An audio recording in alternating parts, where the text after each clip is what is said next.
지난주에 이어서 디모데후서 뒷부분을 오늘 살펴보도록 하겠습니다. 본문은 같은 본문이고요.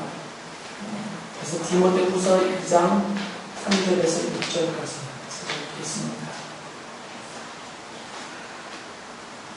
디모데후서 2장 3절입니다. 그대는 그리스도 예수의 훌륭한 군사답게 고난을 함께 달게 받으십시오. 누구든지 군에 복무를 하는 사람은 자기를 군사로 모집한 상관을 기쁘게 해 주어야 합니다. 그러므로 그는 살림살이에 얽매여서는 안 됩니다. 운동 경기를 하는 사람은 규칙대로 하지 않으면 월계관을 얻을 수 없습니다. 수고하는 농부가 소출을 먼저 받는 것이 마땅합니다. 지난주에는 이 디모데후서를 사도 바울이 어떤 형편에서 왜 썼는지에 대해서 말씀을 드렸어요. 복습 시간. 지금 디모데에게 이 두 번째 편지를 써 보낼 때 바울 사도가 어디에 있다고 그랬죠? 제가 늘 웃기지도 않는 말을 하는 거 있잖아요. 제가 안경 써서 잘 안 들리니까요. 크게 말씀해 주시려고요. 지난주 설교 들으신 분들, 지금 디모데에게 편지를 쓸 때, 두 번째 편지를 쓸 때, 첫 번째 편지를 쓸 때가 아닙니다. 두 번째 편지를 쓸 때, 지금 바울 사도가 어디에 있다고 그랬죠?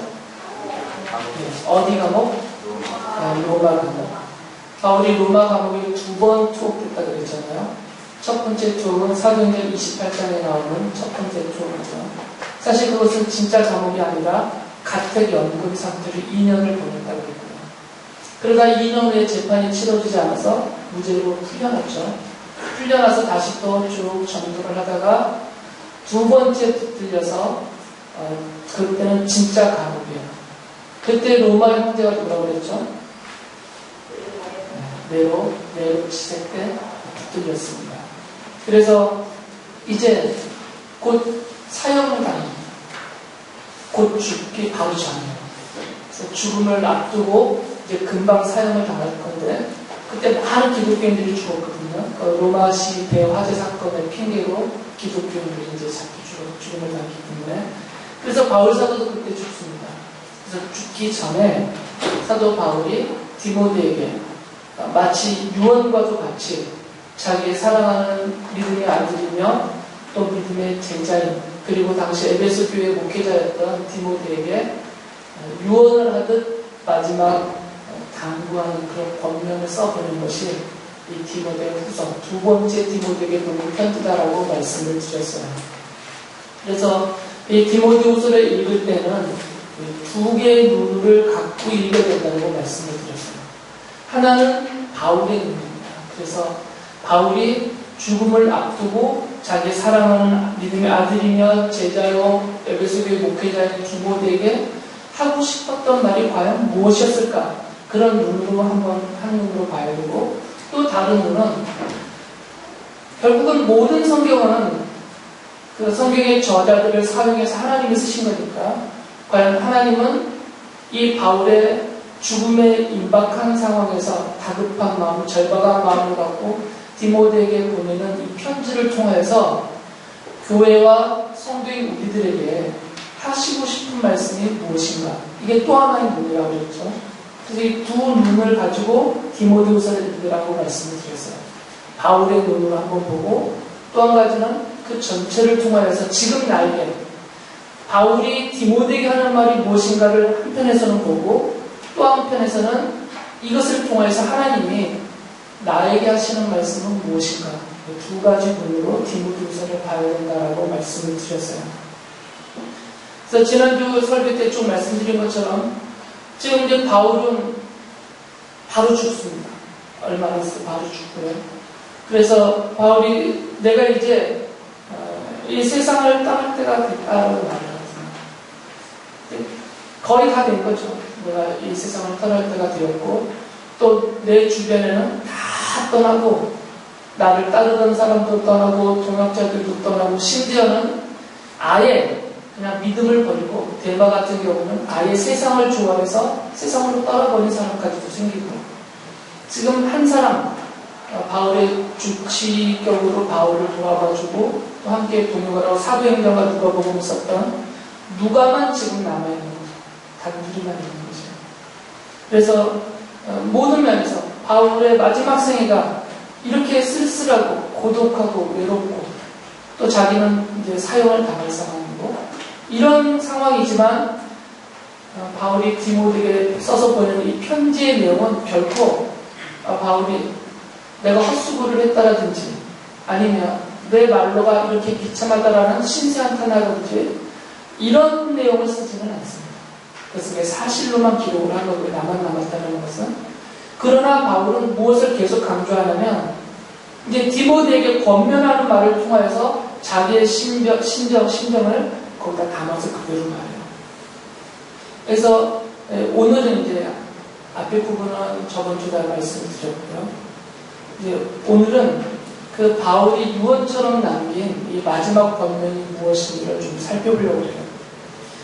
첫 번째로는 저번 주에도 잠깐 말씀을 드렸지만 바울이 이 디모데에게 제일 먼저 강조한 것이 뭐냐면 바로 은혜입니다. 하나님의 은혜를 강조해요. 사실 이게 쉬운 일은 아니거든요. 내가 이제 억울하게 잡혀 죽임을 당하잖아요. 평생을 주를 위해서 헌신하고 몸바쳤고 자기의 사사로운 삶을 돌아보지 않고 다 버리고 오직 교회를 세우고 복음을 전파하고 오직 하나님의 일에만 전념했던 바울인데 그의 말로가 이렇게 비참하잖아요. 인간적으로 볼 때는 영광을 얻은 것도 아니고 큰 교회를 차지한 것도 아니고 많은 성도들이 그를 둘러싸고 지지해주는 것도 아니고요. 그럼에도 불구하고 바울은 무엇을 강조하냐면 은혜를 강조합니다. 그래서 이렇게 말을 하죠. 1장 9절에 보면 하나님께서 우리를 구원해 주시고 거룩한 부르심으로 불러주셨습니다. 그것은 우리의 행실을 따라 하신 것이 아니요 하나님의 계획과 은혜를 따라 하신 것입니다. 또 뒤에 보면 이 은혜는 영원 전에 그리스도 예수 안에서 우리에게 주신 것인데 이제는 우리 구주 그리스도 예수께서 나타나심으로 환히 드러났습니다. 그리스도께서는 죽음을 패하시고 복음으로 생명과 썩지 않음을 환히 보이셨습니다. 라고 말합니다. 사실은 이런 말을 하는 게 쉽지 않습니다. 억울하잖아요. 고독하고 외롭고 죽음 앞에 두려움이 있고 그럼에도 불구하고 바울은 디모데에게 무엇이라고 말하냐면 다른 성경 부분에서도 말하지만 너는 두려워하지 마라.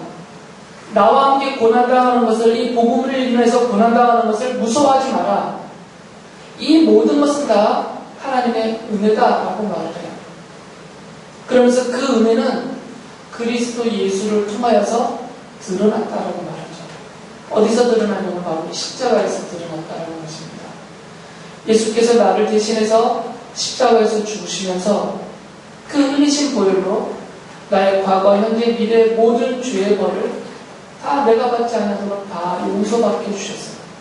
그리고 나에게 쏟아져야 될 나의 죄에 대한 심판의 벌을 쏟아져야 될 하나님의 징표를 그리스도께서 십자가에서 대신 받고 죽어주시고 나에게는 용서하게 부르셨고 또 하나님의 자녀라는 그런 칭호를 얻게 해주셨고 천국의 소망을 갖게 하셨고 하나님이 그 사랑하심으로 나를 보호하시는 이런 은혜를 입었다라는 것입니다. 그러니까 바울의 생각은 이것입니다. 내가 사도가 된 것도 하나님의 은혜고 내가 전도의 능력을 가지고 또 하나님의 은혜이고 죽은 자까지 살려내는 귀신을 쫓아내고 병자를 고치고는 많은 능력을 행하는 것도 다 하나님의 은혜이고 마지막에는 내가 이제 순교를 당한 것까지도 하나님의 은혜다라는 것이에요. 모든 것이 하나님의 은혜라는 거죠. 그가 하는 말이 그것입니다. 그것은 우리의 행실을 따라 하신 것이 아니기 때문이다. 나의 행실을 따라 한 것이라면 은혜가 아니겠죠. 제가 이 자리에 있는 여러분들 중에 쓸만한 일꾼을 한 명을 택할 때 심사조사를 잘해서 다 해서 이 중에서 제일 쓸만한 뛰어난 사람이 예를 들어서 노장노님이라면 내가 노병수를 택해야 되겠다. 이래버리면 이것은 은혜가 아니라는 거죠. 그런데 쭉 봤더니 윤정아 미안해. 윤정이가 제일 꼬리개예요. 모든 조건을 따라봤더니 그런데도 불구하고 내가 그래도 네가 제일 꼬리개지만 내가 너를 택하고 네가 내가 시키는 일을 감당할 수 있는 지혜도 주고 힘도 주고 몸도 주고 형편도 만들어주며 이것을 쓰겠다. 이러면 윤정이 입장에서는 그게 자랑거리겠어, 은혜가 되겠어. 당연히 은혜죠. 1등은 따로 있는데, 능력 있는 사람은 따로 있는데, 그 능력 있는 쟁쟁한 사람들 놔두고 나를 택해서 내가 부족한 줄 알아서 부족한 것도 채워주시고, 내가 말 못하는 거 알아서 말도 잘하게 해주시고, 내 연약함도 알아서 강건하게 해주시고, 사랑도 붙여주고 다 해서 하나님의 일을 하고 계시니까 당사자 입장에서는 그게 은혜라는 말이죠. 지금 바울이 하는 얘기가 그것이에요. 바울이 내가 사도가 된 것도 하나님의 은혜다. 나는 사도가 될 자격이 없는 사람이다. 원래 나는 교회를 핍박했던 자이고 교인들을 잡아서 죽이고 옥에 가뒀던 사람이고 나는 하나님과 교회의 대적자였는데 이런 나는 벌받아서 죽임을 당하여 마땅할 자인데 그런 하나님이 그런 나에게 은혜를 베푸신 것이 아니냐. 그래서 나를 사도로 삼아주셨고 이처럼 사도의 일을 마지막 소원까지 하게 하셨고 이제는 비록 죽음의 공포는 있지만 죽음 이후에 들어갈 천국까지도 내게 허락하셨으니까요. 이 모든 것이 다 하나님의 은혜다. 이렇게 바울 사도가 왜 첫 번째로 이 은혜를 강조했냐면 저번에도 말씀드린 것처럼 디모데 때문이에요. 디모데가 젊은 사람이라고 말씀드렸죠. 그래서 뒷부분에 보면 내 연소함을 성도들이 업신여기지 못하게 하라고 했어요. 그러니까 어리단 말이에요. 디모데가 젊은 청년이니까. 그러니까 이 젊은 청년의 입장에서는 교만에 빠지기가 쉽잖아요. 나이 드는 사람들도 그러는데 젊은 사람들은 더 가능성이 많거든요. 사람들이 목사님이라고 떠받들어주고 좋은 것, 쓸 것 다 주면서 높은 자리에 모시려고 하고 막 교회들이 얼마나 떠받들겠어요. 목사님 채우라고 하면서. 그러다 보면 이 젊은 목사 입장에서는 착각하기가 쉽단 말이죠. 마치 내 자신 안에 이런 대접을 받을 만한 자격이 있는 것처럼 마치 내가 성도들보다 목사가 될 만한 특별한 조건과 자격이 있는 사람인 것처럼 착각하기가 쉽다는 거죠. 그러면 그것을 당연시하게 된다는 거예요. 마치 자기 것이냐. 그래서 바울 사도가 디모데에게 하는 말이 그겁니다. 너는 나를 보라 이거죠. 너의 믿음의 아버지요 스승인 나도 이렇게 은혜만으로 고백하며 은혜로만 사는 인생이다라는 것을 너도 봐라 이것이에요. 그러니까 잘난 척하지 말고 교만하지 말고 주님 앞에서 그 은혜로 사는 목회자가 되라는 것을 강조하는 겁니다. 그래서 2장 1절에 보면 그러므로 내 아들이여 그리스도 예수 안에 있는 은혜로 굳세어지십시오라고 말해요. 은혜로 굳세어져야지 돈으로 굳세어지면 안 되고 사람들의 지지를 받음으로 굳세어지면 안 되고요. 자기의 학식으로 언변으로 굳세어지면 안 된다는 거죠. 목회자는 하나님의 은혜로 굳세어져야 돼요. 자기 잘난 맛으로 굳세어지면 교만해서 결국 멸망의 자식이 되는 것이죠. 말씀드렸듯이 이게 참 어려운 것입니다. 은혜로 삽니다라는 이 고백은 사실 쉽지가 않습니다. 특히 저와 같은 이게 앞에 서 있는 목사들의 입장에서는 은혜로 삽니다라는 고백이 너무너무 어려워요. 제가 좀 말 잘하잖아요. 또 성도들이 설교도 잘하신다고 몇 분씩 이렇게 말씀을 한마디씩 해주시면 저도 모르는 사이에 마치 내 안에 뭐가 있는 것 같은 착각이 든단 말이에요. 그러다 보면 만약에 여러분이 정말 하나님의 말씀을 은혜롭게 받았을 때 그 설교한 내용과 설교가 마치 내가 잘해서 한 것처럼 착각하기가 쉽다는 거죠. 이게 다 은혜로 된 건데 하나님의 말씀도 깨닫게 해주시고 말씀을 연구할 수 있도록 공부도 시켜주시고 설교를 준비할 때 성령님이 본문을 깨달아 할 수 있도록 지혜 주시고 이게 다 하나님이 주신 은혜로 도심으로 하는 설교인데 그런 착각하기가 쉽다는 거죠. 여기다 만약에 제가 병 고치는 능력까지 있어서 만약에 제가 여러분의 병든 부분에 대해서 손 얹고 기도할 때 병까지 나버려봐요.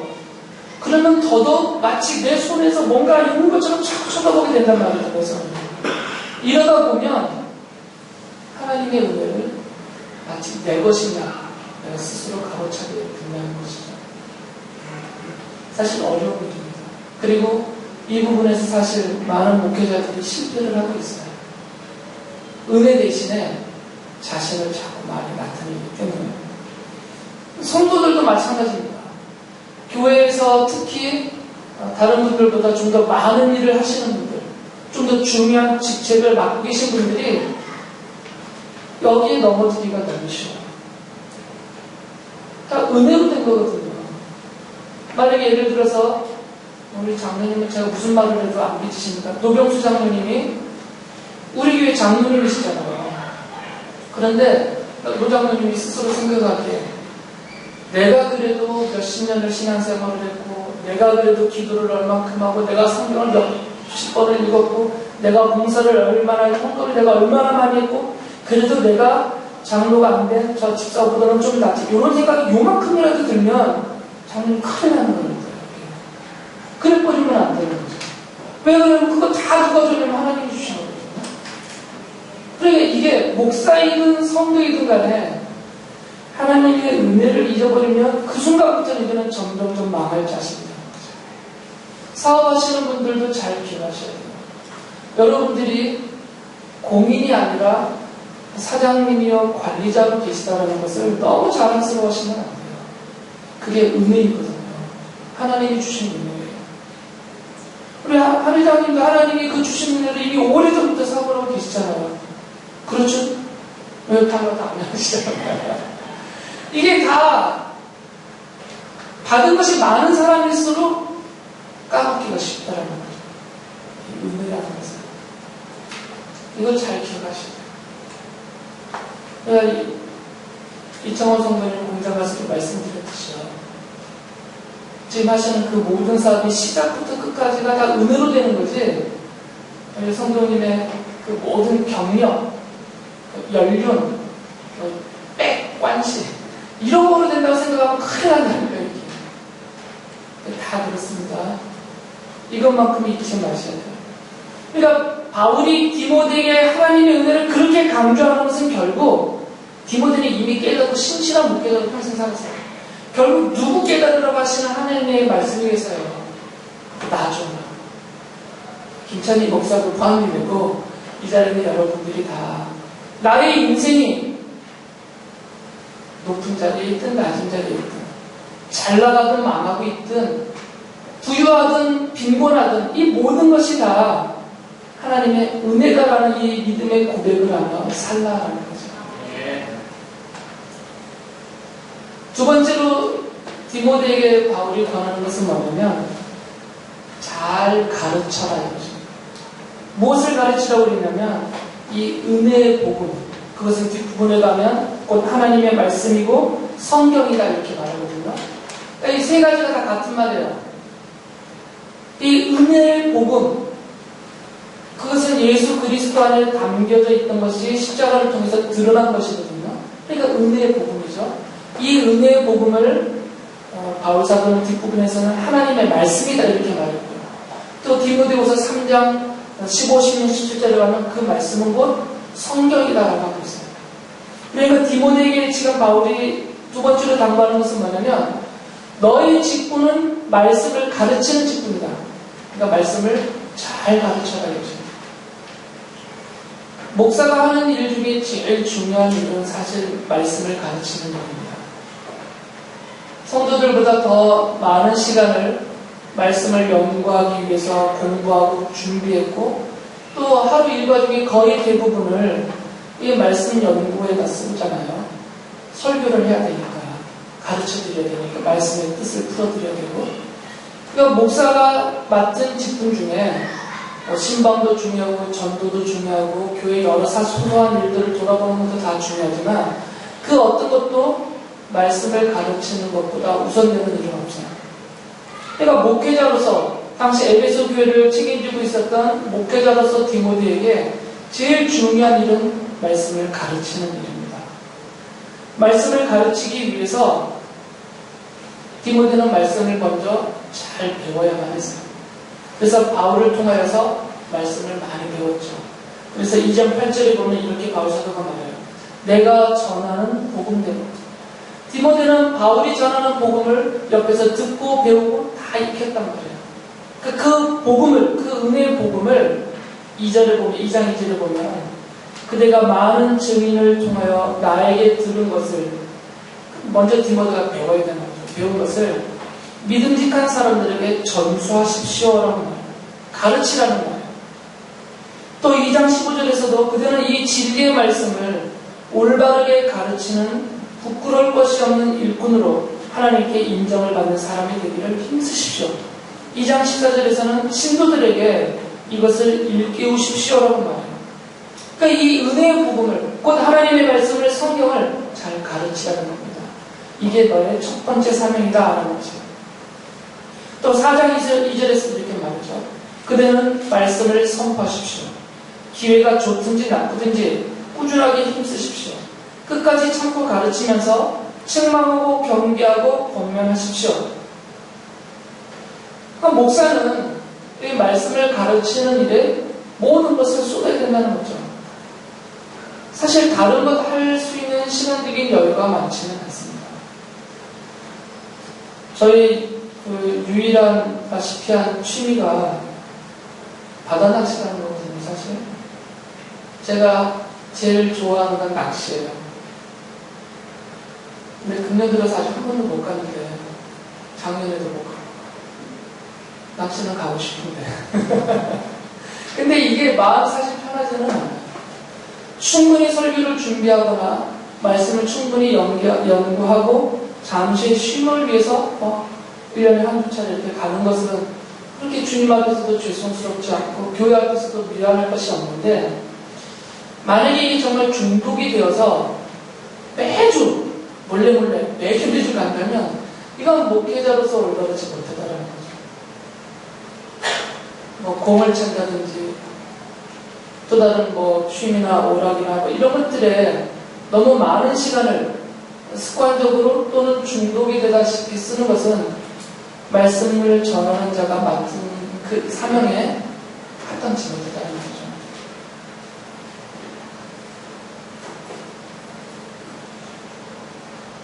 이것은 단지 목사만의 일은 아닙니다. 이 말씀을 전하는 사명이 2장 2절에 보면 이렇게 말하거든요. 그대가 많은 증인을 통하여 나에게서 들은 것을 믿음직한 사람들에게 전수하십시오. 그리하면 그들이 다른 사람들을 또한 가르칠 수 있을 것입니다. 그러니까 목사는 무슨 일을 하는 사람이냐면 성도들에게 가르칠 거리를 전달해 주는 사람이라는 거죠. 그 얘기는 뭐냐면 목사뿐만 아니라 모든 성도들이 하나님의 말씀을, 성경을 가르치는 사명이 다 있다는 거죠. 부모는 가정에서 아이들에게 말씀을 가르치는 사명을 받은 자들입니다. 아이들을 키우는 부모들은 이건 명심하셔야 돼요. 여러분의 아이들을 제가 가르치는 건 아닙니다. 우리 주일 학생들 일주일에 한 번 와서 30분 예배 설교 시간 들어요. 대단하죠? 우리 꼬맹이들이 30분 설교를 들어요. 제가 하는 설교를. 5분만 들어도 뱉는 애들이 30분 아주 즐겁게 들어요. 대단한 아이들이에요. 다 애들이 성령이 충만하고 은혜를 받은 아이들이에요. 그 일주일에 딱 30분이에요. 제가 아무리 탁월한 목사를 하더라도 30분 가르쳐서 그 아이들이 어떻게 믿음의 성장을 일으켰어요. 결국 여러분의 아이들의 믿음의 책임은 부모들에게 있거든요. 부모들에게 하나님이 주신 첫 번째 사명은 이 아이들을 서울대 보내라는 게 아니라 이 아이들을 말씀으로 가르쳐서 신실한 믿음의 아이들이 되게 만들라. 이게 부모들에게 준 첫 번째 사명이에요. 그러니까 당연히 부모들은 말씀을 가르치는 자입니다. 가정에서 자녀들을 가르쳐야 돼요. 사장님들에게는 이 사명이 없을 것 같아요. 여러분들에게 큰 사업을 맡겼을 때, 많은 직원들이 여러분과 함께 일하게 하나님이 보내주셨을 때 돈만 많이 벌으려고 그러셨겠어요? 그 돈 잔뜩 벌어서 이 땅에 놓고 하늘나라 갈 건데 그게 여러분들에게 무슨 의미가 있겠어요? 돈 많이 번 게. 내 몸이나 좀 즐겁게 해줄 뿐이죠.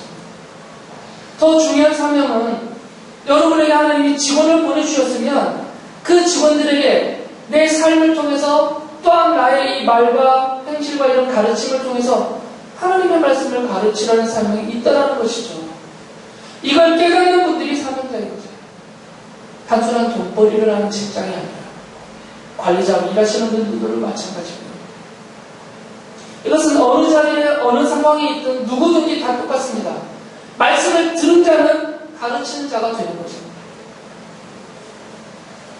아예 안 들었든지 아예 몰라버리면 가르칠 일이 없겠죠.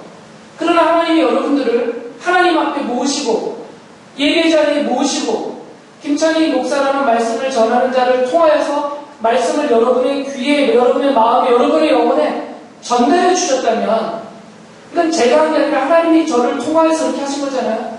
하나님이 이렇게 말씀을 전달해 주셨다면 왜 주셨겠어요? 여러분만 믿고 할렐루야 천국 가라고? 그건 아니죠. 그건 일차적이고 기본적인 것이고요. 여러분에게 사명이 있기 때문에 말씀을 전하는 자의 사명. 그래서 여러분이 무슨 일을 하시든 가정이든 회사이든 학교이든 동네에 있었든 간에 내가 말씀을 전하는 자의 책임을 맡았다라는 것을 알고 그냥 들은 만큼 전하시면 돼요. 연구는 제가 할 테니까 제가 열심히 연구해서 하나님의 말씀을 최선을 다해서 가르쳐 드릴 테니까 여러분은 그런 시간이 모자라잖아요. 회사 일도 해야 되고 가정 일도 해야 되고 학생들은 공부도 해야 되고 시간이 부족하니까 뭐 핑계대고 안 내라는 얘기는 아니에요. 그럼에도 불구하고 시간 내서 성경 읽고 연구하면 훨씬 하나님이 좋아하실 것이고 어쨌든 여러분이 전할 내용은 제가 전달해 드릴 테니까 그것을 들으면 이제 들은 것을 가르치라는 거예요. 그 일이 우리에게 주어져 있다는 것입니다. 그 가르쳐야 될 내용이 바로 성경입니다. 3장 15절부터 성경은 그리스도 예수를 믿는 믿음으로 말미암아 그대에게 구원에 이르는 지혜를 줄 수 있습니다. 그러니까 가르쳐야 되죠. 성경은 우리를 구원에 이르는 지혜를 주는 하나님의 말씀이에요. 그러니까 성경을 못 들으면 성경의 하나님의 말씀을 못 들으면 구원에 이를 수가 없어요. 그러니까 내 자녀들에게 말씀을 전해야 되겠죠.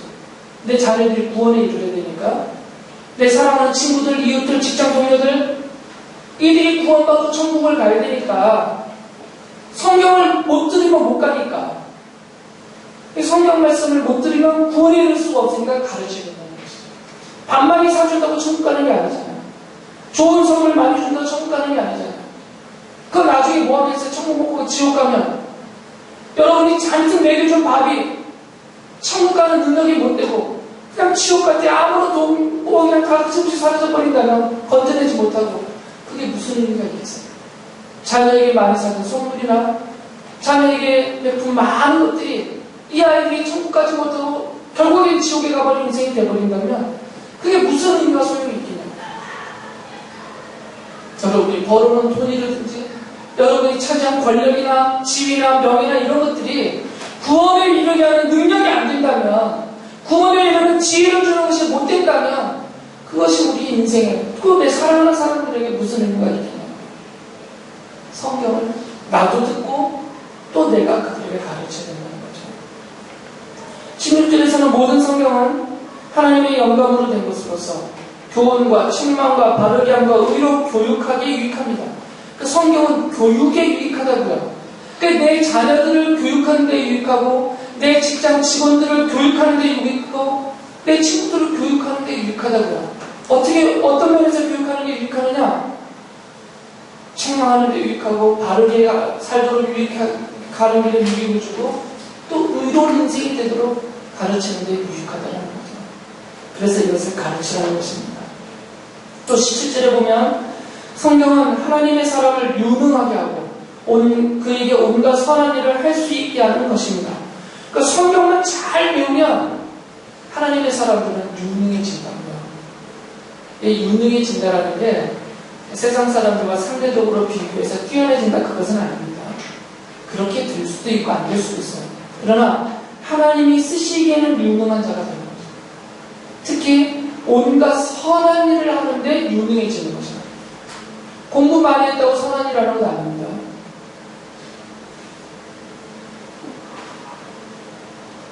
우리 짜잘한 범죄자들 말고요. 온 나라를 들썩들썩하게 만든 그 범죄자들의 거의 대부분이 최상위 클래스의 공부를 마친 사람들이에요. 그냥 뭐 살인강도 이런 것들은 세상을 들썩거리게 하지는 않죠. 뒤집지는 않아요. 그런데 나라를 부도에 이르기까지 만드는 그런 범죄자들은 최고의 학식을 갖춘 최상위 클래스에 있는 사람들이에요. 선한 일을 안 한다고요. 많이 배웠다고 선한 일을 하는 게 아닙니다. 잘났다고 선한 일을 하는 게 아니에요. 선한 일은 성경을 배운 사람이 하는 거죠.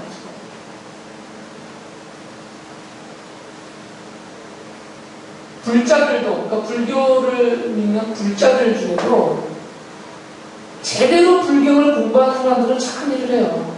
제대로 배운 사람들은. 그럼 불교는 도덕적으로 뛰어난 가르침이 있거든요. 구원에 이르게 하는 지혜는 없지만 사람이 착하게 살게 하는 가르침은 많이 있어요. 왜냐하면 불교의 가르침은 착하게 살아야 구원받는 가르침이기 때문에. 그러니까 제대로 배우면 착하게 살 수 있어요. 근데 대충대충 하는 사람들은 기독교인이든 불교도인이든 이슬람교인이든 누구든 간에 형편없다고요. 삶이. 선한 일을 하는 능력이 없어요. 그러니까 이 선한 일은 성경을 제대로 배울 때 가능하다 그 말입니다. 바로 이것을 성도들에게 가르치면 성도들이 자기도 그렇게 살고 또 다른 사람들을 가르칠 것이다 라는 것이에요. 그리고 뒷부분에 가면 이제 디모데가 목회자 개인으로서 어떻게 살아야 될 것인가를 또 몇 가지를 말해요. 2장 3절부터 6절에 보면 이런 말씀을 해요. 오늘 읽은 본문의 말씀이에요. 거기 보면 세 가지의 사람이 나와요. 세 종의 사람. 하나는 군사이죠. 두 번째는 운동 경기하는 사람이고 세 번째는 농부입니다. 이 세 종류의 사람의 공통적인 게 두 가지가 있어요. 공통적인. 바울은 지금 그걸 가르치는 거거든요. 첫째는 충성하는 거죠. 군사도 충성을 합니다. 안 그러면 그건 군인이 아니죠. 군인은 충성해야 돼요. 운동선수도 충성합니다. 감독과 코치와 가르치는 사람들에게 충성을 해요. 그래야 실력이 늘고 따라가거든요. 농부도 충성합니다. 뭐에 충성하냐면 하늘에 충성해요. 이분들은 하늘만 보고 농사 지으니까. 또한 이분들은 최선을 다하죠. 군사도 최선을 다해서 훈련하고 최선을 다해서 싸워야 됩니다. 운동하는 사람들도 최선을 다해야 돼요. 농부도 최선을 다하면서 농사 짓는 모습을 보면 그러니까 충성과 최선 이것이 공통이에요. 내가 목회자로서 디모데도 충성과 최선을 다하고 있습니다. 성도인 우리도 예외는 아닌 것입니다. 분명히. 또한 목회자로서는 그 삶이 특히 깨끗해야 된다라고 말씀하세요. 그래서 2장 22절에 이렇게 말하죠. 그대는 젊음의 정욕을 피하고 깨끗한 마음으로 주님을 찾는 사람들과 함께 의와 믿음과 사랑과 평화를 주십시오. 깨끗하라 이것이에요. 일단 목회자는 깨끗해야 됩니다. 여러분 선택을 하라 하시면 설교 잘하는 목사를 선택하시겠어요? 아니면 그의 인격과 삶이 설교는 이분보다 좀 못하더라도 깨끗한 사람을 선택하시겠어요? 어느 쪽을 더 좋아하세요? 이쪽. 물어보세요. 그래서 눈치 보고 아니라고 생각합니다. 이쪽. 깨끗한 사람을 선택하세요. 그러면 실족할 일이 없습니다. 설교 잘하는 사람 쫓아가다가는 실족할 일이 참 많습니다. 만약에 그분의 삶이 깨끗하지 못하다면 그분이 돈에 문제가 생기는 거 발견하는 순간 여러분은 금방 실족합니다. 여자 문제가 발견되면 금방 실족해요. 아무리 설교 잘해도. 그러나 설교는 좀 억울해요. 좀 못해도 삶이 깨끗하면 그리고 이 사람이 충성과 최선을 다하고 있다면 능력은 차이가 나더라도 실족할 일이 없고요. 이분을 통해서 하나님의 은혜를 누릴 수가 있습니다. 둘 다 있으면 최고겠죠. 유능하면서 깨끗한 목회자라면 최고겠죠. 근데 이런 사람 찾기는 하늘의 별따기입니다. 저도 그렇지 못해요. 설교를 잘하는 것도 아니고 사실 깨끗한 것도 아니고 그러니까 저하고 너무 가까우시면 실족할 가능성이 많아요. 거리를 좀 주세요. 궁금해하지 마세요. 김찬희 목사님 하루 종일 뭐하고 살까? 이런 거 궁금해하지 마세요. 그런 거 궁금해하시다가 실족해요. 그냥 기도하세요. 김찬희 목사를 위해서. 깨끗하고 유명한 목사가 되게달라고. 그게 여러분에게도 좋습니다.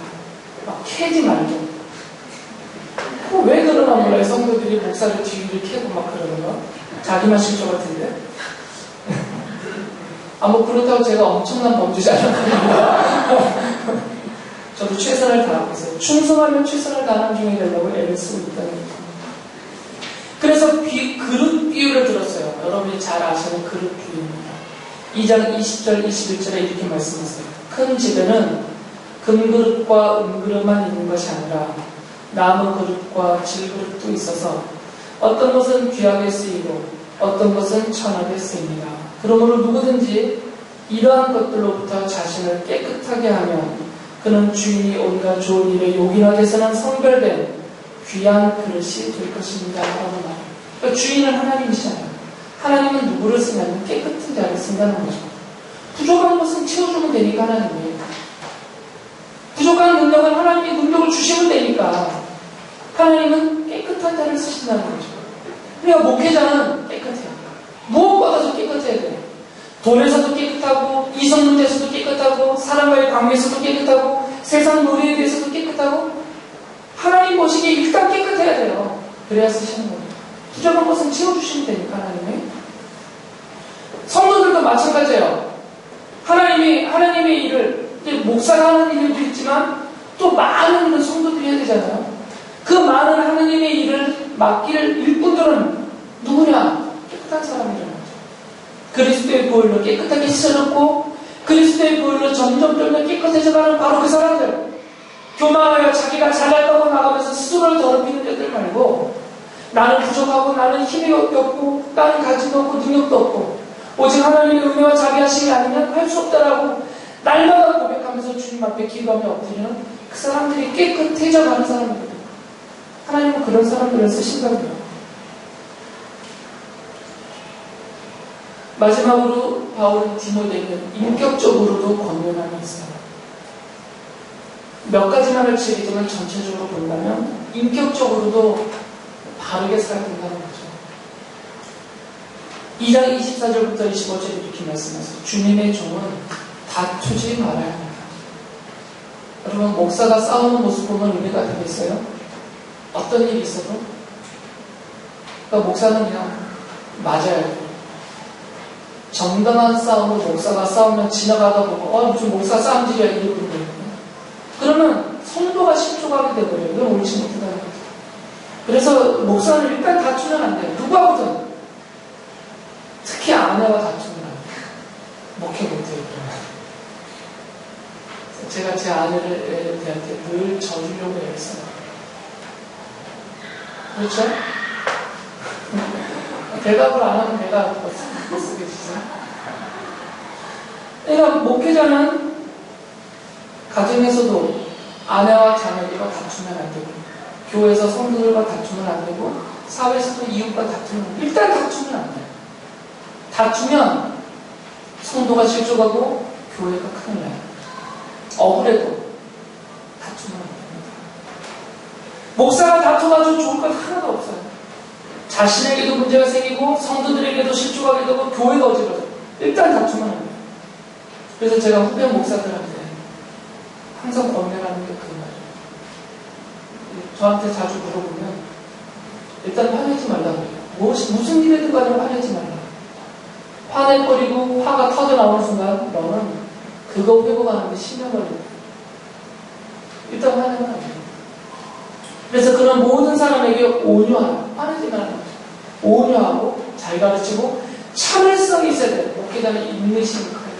참을성이 있어야 되고 반대하는 사람들을 온화하게 바로잡아줘요. 그러니까 이 모든 것들은 뭐냐면 인격적으로 온전하라 그 말이에요. 특히 그 3장 1절부터 5절에 보면 말세의 사람들의 특징을 쭉 말하거든요. 우리가 지금 말세에 살고 있어요.